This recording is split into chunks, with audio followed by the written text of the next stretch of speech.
Hello, hello, hello. What's going on? Jesse, let me know if you can hear and see me. Hello, hello, hello. Welcome to the 1% Code Live show. Awesome. You can hear and see me. What's up? I missed you guys. I wasn't here last week. Today we are going to be talking about, Jesse, if you can drop the description in the chat for me. If you're watching the replay, #replay, let me know where you're joining. And I want to know one tip that you have for successfully balancing family life and running a business, or for some of you, multiple businesses, right? You see, we were doing some vision therapy with my daughter, so she left up the screen in the background. I'm not really sure what those letters represent, but we'll wait a few minutes for everyone to join us. We do the countdown timer. Let me know if that's helpful or not, just to alert you when we're going live.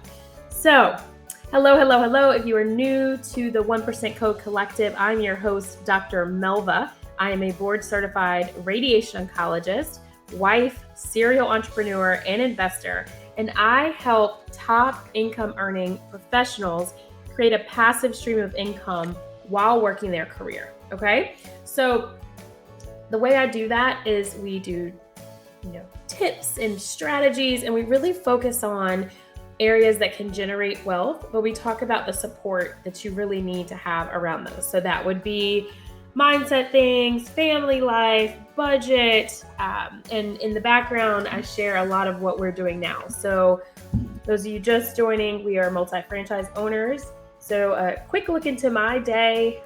Let's see. So I probably talk to at least 2 to 3 bankers a day.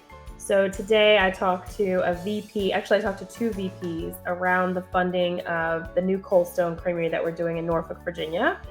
And these are always interesting conversations. So it's all about numbers. And if you've followed me or spent time with me in this group, you'll find out that if you don't know your numbers, it's going to be really hard to drive profit in whatever vehicle you decide to do. Okay. So going through numbers, you need a good accountant, bookkeeping if you don't already have that. But some of the numbers we got back today on the remodel. So we're looking at a lease space. We're in lease agreements with the retail space for the second Cold Stone.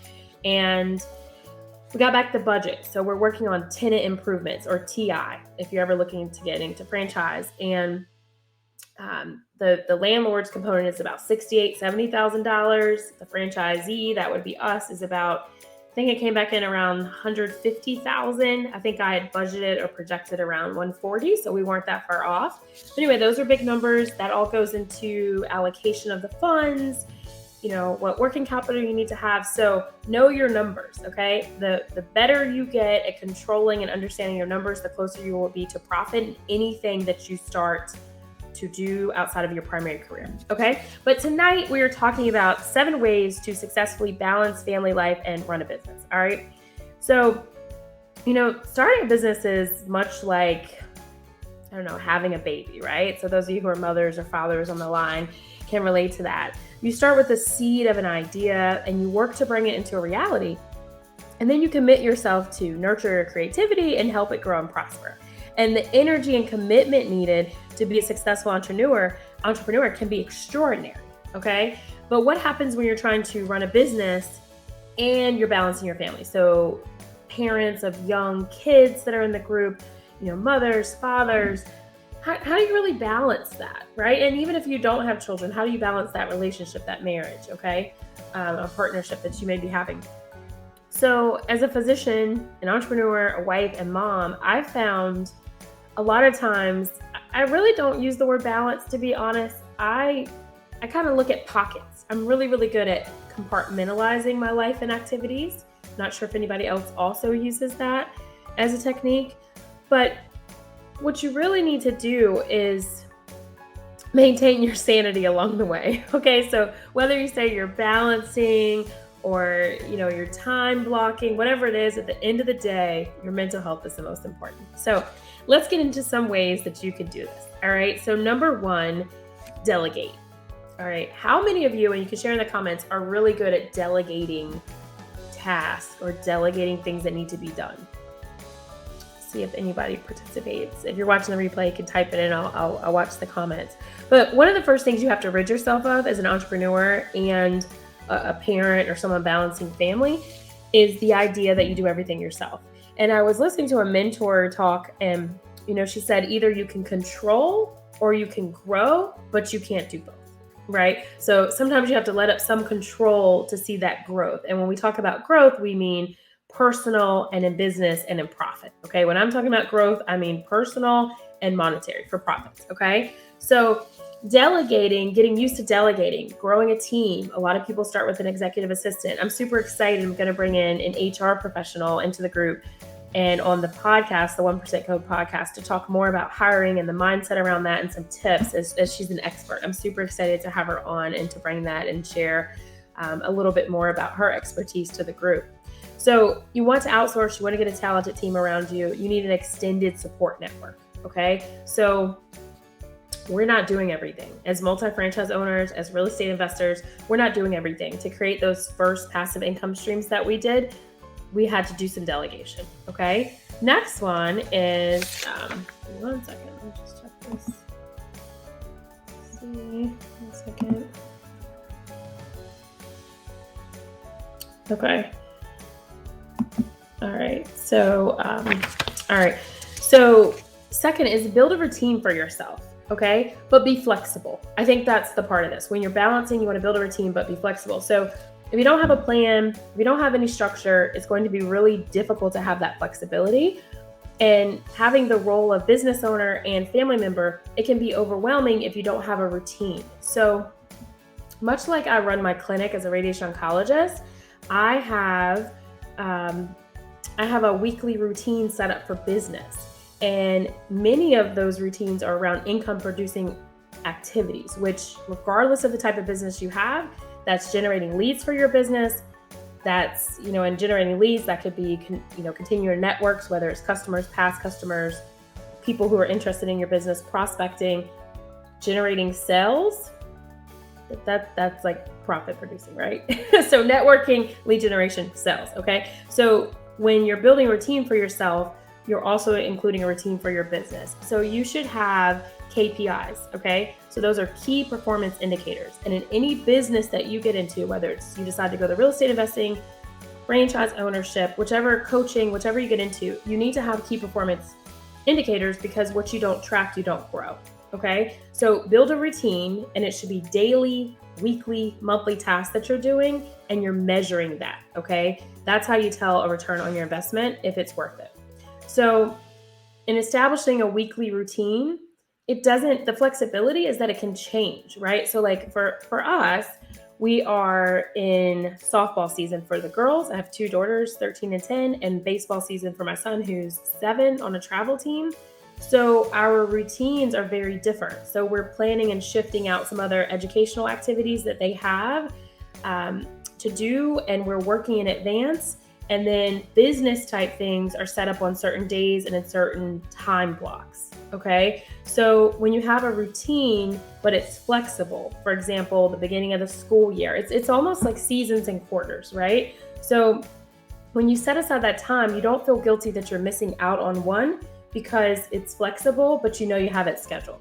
Okay. And the other thing I'll say with that is that I've really learned, and I'd love to hear how many of you have, I've been okay with allowing more time.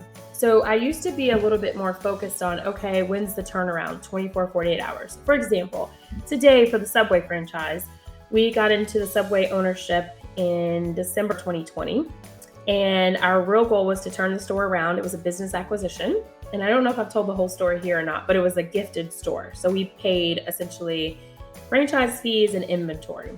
And so the store had a lot of cleaning up to do, some things with employees, the reputation. It's kind of like a fix and flip, except we still have it. So maybe it's like a fix and hole in real estate.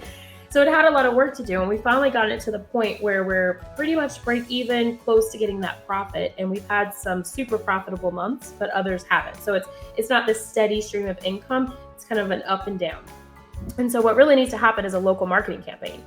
So even as much as my expertise is in digital marketing around service industries, I even have a certificate. I've been doing digital marketing online for a very long time. When it comes to the local market for a brick and mortar, that's not my expertise. So where I'm going with this and the flexibility and scheduling is that I've allowed myself to stretch out my expectations of results. So when you're working with an expert, when you're working with a coach, you really don't want everything overnight. So I allow space. So let's say I talk to someone and they're going to bring me back something. Instead of saying a 48-hour response, I'm okay with coming back to the situation at hand in a week. Like I just spread it out. Like it's okay. Obviously you have to plan far enough advance where you stop urgent things, right? I don't know if you guys are familiar with that I think it's is it the Einstein? The 4 blocks where it's urgent, important, urgent, non-important, and where you put your time. I've gotten really, really good at that. So for example, I talked to a marketing agency today, a local marketing agency, and fabulous conversation. Her name was Molly. I love Molly. Like Molly and I are going to do some good business together. And this is the other thing, when you're building relationships in your business and balancing family, you make those connections. So Molly and I talked about kids. We talked about she has 3 boys that do soccer. We're doing like softball and baseball. And we made that connection. And I guess where I'm going with this is that give things time, especially when you work with experts, because you want them to give you or share with you that expertise. So anyway, I'm super excited about the marketing campaigns we're going to do with traditional and digital marketing. So stretch things out. All right. So allow some time and deadlines. And then the next one is to be okay to fall short of your goals. And I know this is hard for a lot of us because we're perfectionists, but and it's kind of funny. I started out, I had like the 90-10 rule, and I used to have this 90-10 rule, and I didn't tell anybody about it because if my 90% is higher than your 100%, you wouldn't even notice that I was only, I was giving you 10% less, right? So I don't know if any of the others of you do this, but you have to get in this place that it's okay. Like for example, don't judge me, moms on the line or fathers on the line. My husband was picking up my daughter. I was picking up the other daughter. We had the son somewhere else. One of the kids got forgotten, okay? Well, that's okay because we have a network that we got, someone's grandmother was like, hey, your kid's still here. Do you want her to come to my house or drop her off at yours? Like, it's okay. Like there used to be this point where I'd feel guilty, like, oh my God, one of us, didn't get the coordination of picking the kids up right. But like, release yourself of that. Be okay when you fall short, and it's easier to balance because it's a lot harder to balance when you're walking around with this weight on your shoulder of guilt of not getting everything right, okay? The next one is practice being mindful. So being in the moment when you're doing something, not having your phone, not multitasking, it'll save you time in the long run because having to repeat things, going back and forth over things, you lose time and it's not the same quality. So work on being mindful, like being in the moment, even if it's just 5 minutes at a time. That's all you have to do. Okay. And then the next one is, some type of family togetherness is important. Now, I don't know if I'd say a family meal is important. I know there's a lot of data and information on that. We don't really always get that. We kind of try to recreate that at special times, but doing something together as a family unit, it really helps to get that sense of balance from you kind of being on the computer or out in your business versus being with your family. But I can't say that we always do that meal together, but I'm pretty much sure that many of you on the line probably do. That's just not an area that we've gotten just because of the schedules, but we recreate that with different events. So maybe we're all like outside exercising together or something. I don't know. Or we go and like get snow cones because it's a shorter line than our ice cream shop. So, just like be creative, okay? And the last one is don't forget to take time for yourself. So I wasn't here last week. I don't know if you realize that, if you're following enough to know that originally we were going to do this topic last week. I was going to record it, but I really wanted to do it live in case there was any questions or feedback because I was getting my hair done. And I thought she could finish in time, and she could have. I probably could have come to you from the salon, but I took some time for myself. And if you haven't done that for yourself yet, why not? Like that should absolutely be scheduled, to take time for yourself, because when you take time for yourself and you do self-care, you're going to just be able to pour so much more in your business, so much more effectively. So let me ask, are any of those tips something that you can use to help you balance your family life and run a business? What questions do you have for me? I'm here for a few minutes. I'm happy to answer any questions. I didn't even check the Facebook group to see if anyone was on there. Trying to get all this technology. So let me know if you have questions in the comments. And Jesse, let me know if you see any questions and we can answer that. So this is always one of those topics I always get, like, Dr. Melva, how do you do it all? Dr. Melva, do you sleep? Yes, I sleep. I do sleep. There are some seasons where I don't, but what I've become really, really good at is creating a team around me, delegating, all of these tips. It's scheduling, having flexibility, being okay not to get it all right, like quality time and self-care. So, Jesse, do you see any questions? Let me just check the Facebook group. Facebook is so picky, so it's like questions. Oh, that's me. All right. Okay, so I don't see any questions. So if there are no questions, I'm going to wrap it here. Let me know what topics can really serve you as you are expanding your vision to either get into franchising, start another stream of passive income. Let me know where it is that you're stuck, and we can definitely do some teaching and coaching around that. More than happy to dedicate that time. I do know the hiring team as you're growing and working was a topic. So we're working on getting the HR professional in to talk about that. I think that's going to be a great topic. And if you would like more information about starting a passive income, I have opened up my connection calendar. So Jesse, if you can drop the link to a 15-minute connect call, we can do that. And we also have the opportunity for a 30-minute consult call if you'd like to kind of dive in a little bit more about what your options are as far as creating a passive income. If your goal is to get to that first $100,000 outside of your career, I can definitely help walk you through that with some options and strategies. So until next time, I hope to see you again. If you're getting value from this group, please invite others to the 1% Code Collective. All right. Thank you so much for joining. Have a good night. Bye-bye.